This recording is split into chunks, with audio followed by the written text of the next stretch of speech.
Sa amin pong pinakamamahal na tagapamahalang pangkalahatan, kapatid na Eduardo V. Manalo, sa pagsapit po ng ika-16 na taon na inyong pamamahala sa iglesia sa buong daigdig, kami po ay buong galak at buong puso na nagpapasalamat sa ating Panginoong Diyos at sa ating Panginoong Jesucristo sa pagkakaloob ng di mabilang na mga pagtatagumpay sa pamamagitan po ng inyong magiting, makapangyarihan at punong-puno ng pagmamahal sa buong iglesia.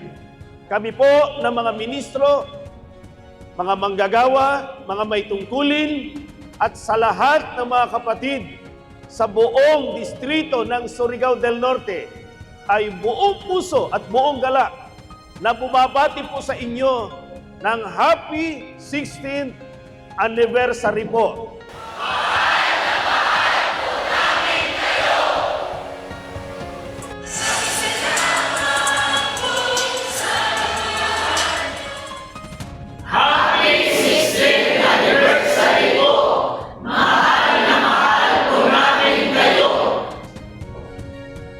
Happy 16th Anniversary po! Mahal na mahal po namin kayo!